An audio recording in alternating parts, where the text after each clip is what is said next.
What's going on, YouTube? This is SG1 Sports, and we're going to give you some early thoughts here on the Florida Gators heading into 2024. Yes, I know it's very early, but our early initial thoughts on this team and if they will be better or worse in 2024, coming off of a disappointing 5-7 season. I really think this team was better than most 5-7 teams. I just think it was the schedule was so tough, and that's even what I said going into the year. This is a team that's probably you look at them and say, yeah, that's probably a bowl team, but then you look at the schedule and say, well, that's going to be tough, and that's really how it played out.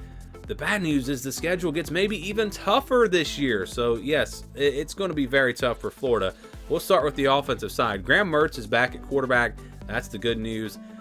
I think he's really underrated. I think he's very underrated. He was very solid, very efficient for them. And they let's be real here. They didn't have great receivers last year. So his numbers, the numbers he put up were actually very solid. And I think he's really one of the better quarterbacks in the SEC returning. So I think you're in good shape at quarterback as he kind of gets that thing ready to go for some of these for DJ Lagway coming in the next season. And so that's the good news there for Florida. But then you go to the rest of the offense, and we'll start with the running back position.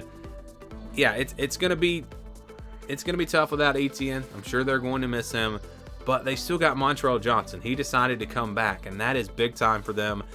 You've got a veteran guy that's proven he can carry the load, and he's been very good at Florida. He's been very good in his time at Florida. Problem might be depth, though. Who do they have behind Montreal Johnson? You know, Cam Carroll was the guy they brought in through the transfer portal. I haven't actually seen if he's eligible to come back or not. He was a senior, but I think redshirted the year. So if they get him back and healthy, that'll be good to help them out depth-wise. But even with him, there's not a lot of room for error there at running back. So I'm sure they'll have to lean on some young kids probably at that running back position. And then at wide receiver, they lose Ricky Pearsall, who was their best receiver this past season. Caleb Douglas, he went in the transfer portal. Good news is Eugene Wilson is back. He was one of the better freshman receivers really in the country last year, and he'll probably be their go-to guy. But who's going to step up around him? Maybe a guy like Marcus Burke, Aiden Mizell, Andy Genio. One of these young players step up. That'll be the question and the thing to really watch there. They need to get more production out of their receivers, something they just have not gotten. But again, Wilson's back. That's the good news there. And then at tight end, they'll have Boardingham back. He was pretty good for them as a redshirt freshman last season. And offensive line, that's an area where they don't lose a ton. They do lose a few guys there through the transfer portal. But overall, offensively, it really looks like more of the same. I'm going to say this team will be about the same.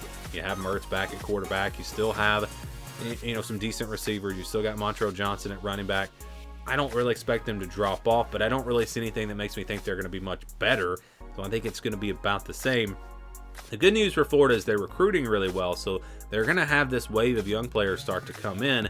I don't know if they'll be ready right away, but future doesn't look too bad if they can just survive. I mean, again, the schedule's so tough. We go to the defensive side now, and it's really kind of the same story here.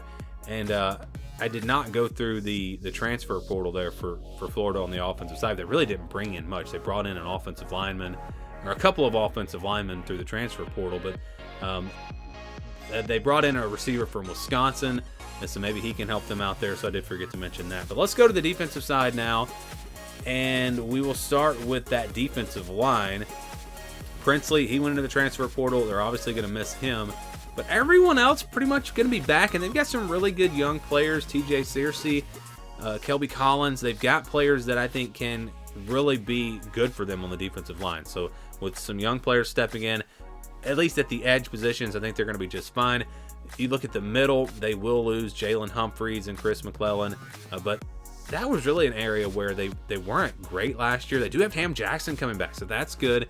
So defensive line for this Florida team looks to be, even without Princely, I think they're going to be about as good as they were last year. I don't really see much of a drop-off there. You look at the transfer portal, they brought in an edge rusher from Northern Illinois. Honestly, don't really know a ton about him. And that's about it. They brought in a guy from Penn. So, yeah, I think the defensive line will be about the same for this Florida team. Then we go to the linebacker position, and they lose Scooby Williams. Mitchell was a senior. He's gone. Nunnerly, he's going to be back. I think he actually entered the transfer portal and then came out. So they get him back. Shamar James will be back. Derek Wingo will be back. So linebacker position looks to be, pretty solid. Again, not really much different from last year, and that's really going to be the story, I think, for Florida. I don't think they're going to make a big jump one way or the other. And they added Grayson Howard, linebacker from South Carolina. Then you go to the secondary. They're going to lose Jalen Kimber, but they do bring back Jason Marshall, a guy that I think some people thought maybe would go to the NFL. They've got him coming back. He's going to be their number one corner. They also have Jakeem Jackson, so cornerback position looks to be pretty solid. Lost several players at that safety star position. Kamari Wilson, Miguel Mitchell, Jaden Hill, and Jadarius Perkins, all players that went into the transfer portal, so they'll miss those guys. Jordan Castile will be back. He's going to be a big-time player, I think, for them this year. And then you look at the transfer portal. They added a young guy from Alabama. Asa Turner from Washington. He can come in and, I think, contribute right away. DJ Douglas from Tulane. Bridges from Oregon. They brought him in at cornerback. So, yeah, I think it's going to be about more of the same here for Florida. Maybe a little bit better. I think it really comes down to the coaching staff and the development they can get out of these players. I'm going to say they'll be about the same. Again, if they can really do a nice job this offseason in developing their players, I think they have enough talent to where they could be better. And maybe you could even say that on both sides of the ball. So I think Florida, I'm going to say in 2024, they're going to be about the same. I think there is potential for them to be better. Again, we'll see what this coaching staff can do. I think it's going to be about the same or maybe a little bit better.